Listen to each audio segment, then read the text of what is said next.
former San Francisco Mayor Willie Brown. Good morning, Mr. Mayor. Thank you for joining us this morning. Good morning to you. So as the mayor of a big city, I mean, you know public safety is the #1 responsibility that you have to your citizens. I mean, what's your initial reaction generally being to what we're seeing in Los Angeles? First and foremost, clearly, if there are troubles in your city, as the mayor, you must deal with those. That means you must call upon whatever resources may be available to you in your own city, in your state, and in your nation. I believe that the mayors of California are doing exactly that.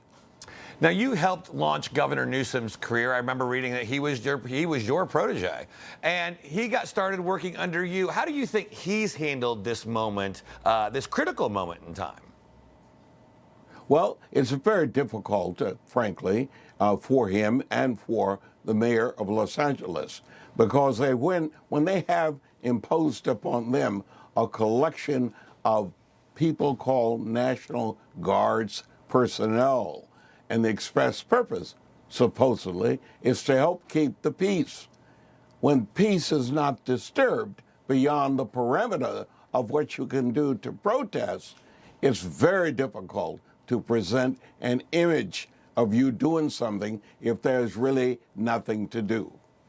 You know, I remember back in 2020 during the riots back then President Trump in his first term waited for a lot of Democratic mayors and governors to activate the National Guard, call for additional assistance when those first started breaking out, and that call never came or came days too late.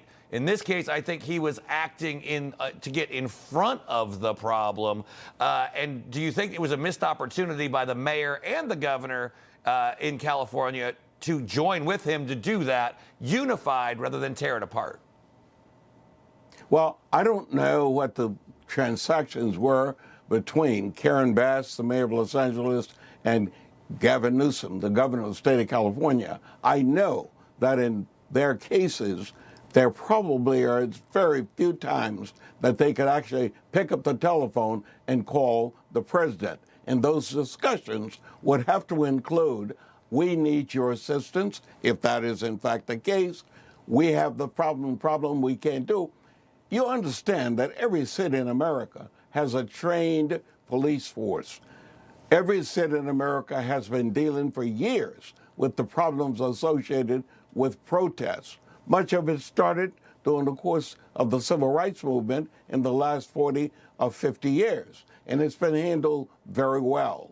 Trained people doing that job.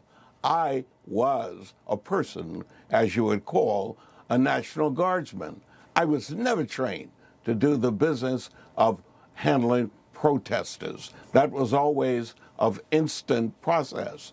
That's what has occurred in the state of California. For whatever reason, President Trump decided, without apparent consultation with anybody, to do that kind of a job. And believe me, those people who call themselves the National Guardsmen, the sworn for office that they arrived in Los Angeles with zero preparation, didn't know where they were to stay, didn't know what the food circumstances were, etc., nor did they have any evidence of anything really horrible not under control of the local police force. But I'm sorry, he didn't canonize the local police force first before bringing in the people called. Well, we did National see, Mr. Guard. Mayor, we did see the riot. We did see the riot start on Friday, expand on Saturday. There was at least a 16-minute phone call, according to President Trump's own phone log, with Governor Newsom on Saturday,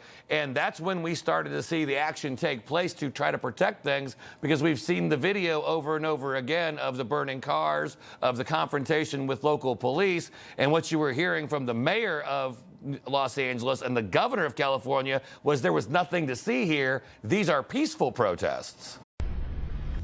Information. Truth. Is freedom. Is Newsmax. It's real news for real people.